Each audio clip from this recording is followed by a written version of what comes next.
So what's normal for humans is no longer common,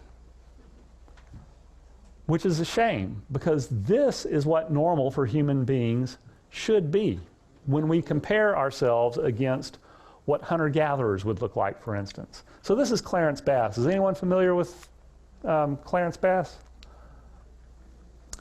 In this picture, this is a workout on his 75th birthday. He's currently 83. He looks every bit as good right now.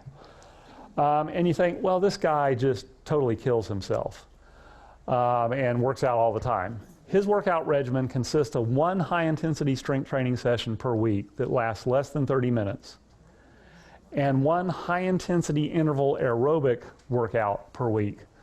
One's done on Sunday, one's done on Wednesday, that last about 9 minutes, including warm-up and cool down. That's it, along with a diet that is just completely devoid of processed foods. So we're saying, yeah, but this is not really normal. Well, hunter-gatherers actually, on average, live to age 72, and that age is inclusive of infant mortality and infectious disease. You remove that from the equation, you do have hunter-gatherers that live into extreme old age with high physiologic headroom. And what you'll notice is if you look at a similarly aged Aboriginal hunter-gatherer, how strikingly similar the body habitus looks. If you look at the thigh musculature of one versus the other, it's almost identical. So this isn't a freak thing. This isn't an unusual thing. This is everyone's birthright. I mean, you really can function at this level if you deliver the appropriate stimulus, and it doesn't have to consume a lot of time. But unfortunately, what is now common is not normal at all. And this is where I live. Okay? And this is an extreme example, for sure. But not really. All you have to do is take a trip to Walmart. And this is what we're dealing with. And look at what's going on here. Look at the size of those sodas. I mean, you got a gigantic jug of hummingbird food and high fructose corn syrup and pizza. And the real shame of this is the distance between the care receiver and the caregiver is very, very short. And that's just not a good thing. And one thing I can tell you about this little 48-hour turnaround is that, anyone remember Karnak the Incredible from Johnny Carson? He could hold the envelope up to his head. And so I can pick up a chart. I can look at a patient sitting in a room. I can pick up a chart. And like Karnak, I can go 33 medicines. That's it. Every single person is on 33 medicines, give or take one or two. And the reason is because medicine is very protocolized now.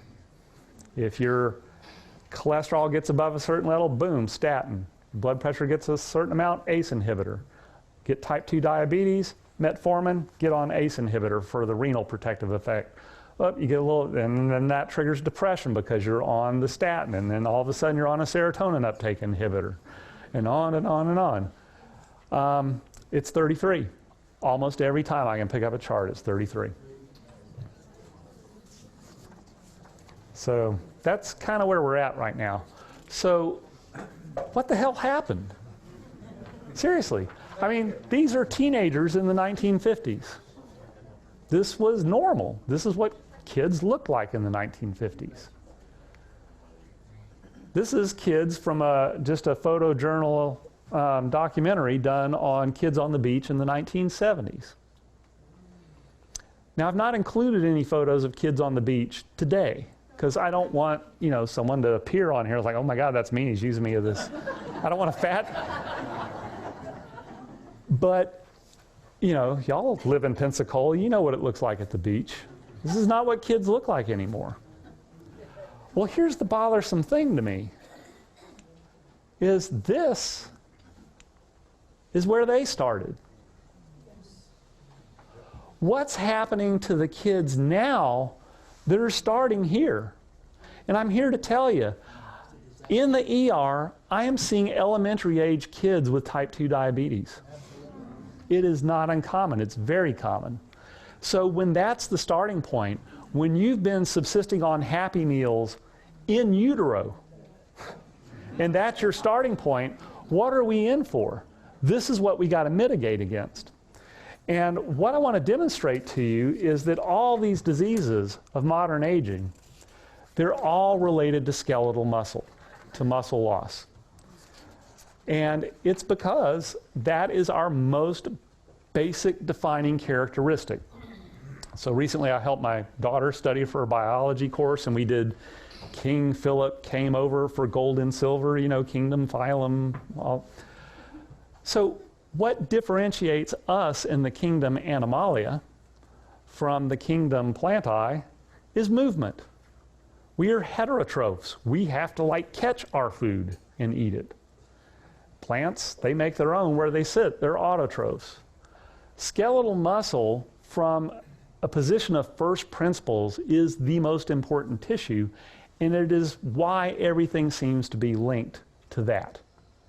So if you want everything bad that can possibly happen to a human animal to happen, all you have to do is two things: immobilize and overfeed. And that's where we are as a society. And the undoing of it is actually pretty darn simple. So if we consult with the American Council on Aging and ask them about health, they will give us 10 biomarkers of health, and there we read them there. And what I'm going to do is I'm going to go through each one of these biomarkers as identified by them and show you how it all traces back to skeletal muscle. I'm going to take 1 and 2 together because to me they are really just interchangeable.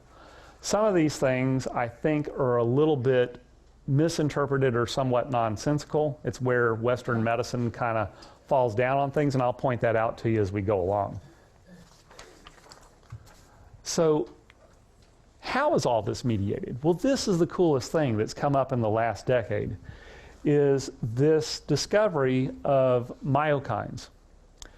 And what myokines are, it's somewhat like oxytocin that Ken was talking about, is these are peptides. They're chemical messengers that are released by skeletal muscle when it's performing work.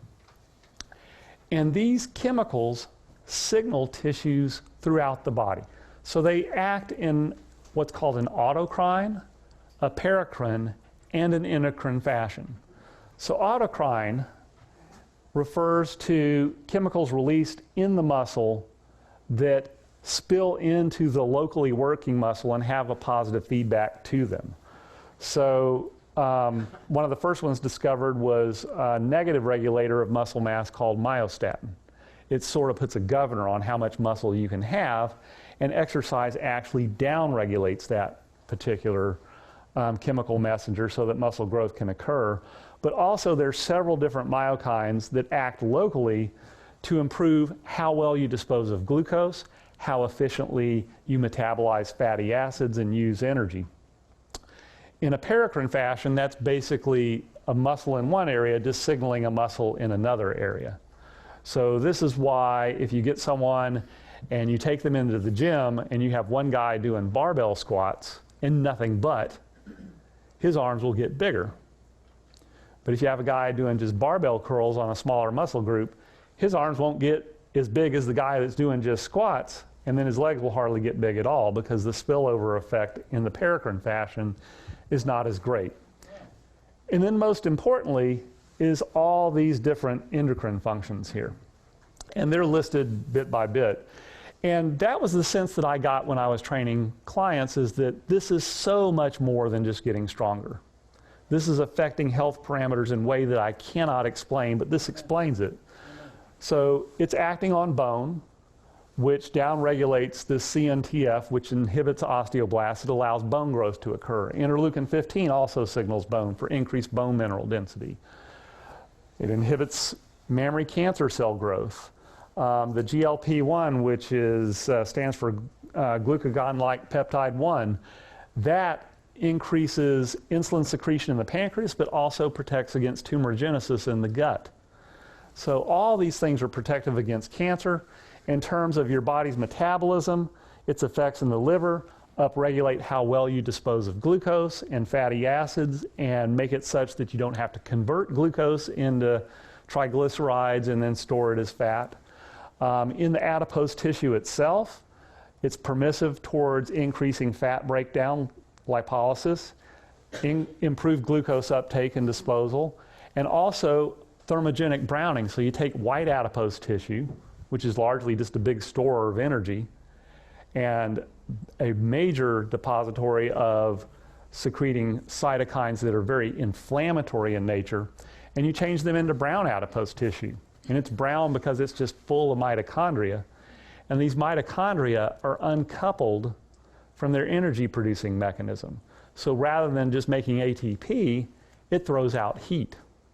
So that's why, you'll see, infants have lots of brown adipose tissue around their spinal cord and everything to maintain core temperature. In the brain, we have brain-derived neurotropic factor for learning and memory. And then we have things that affect cardiovascular function in terms of angiogenesis, making new blood vessels and things of that nature.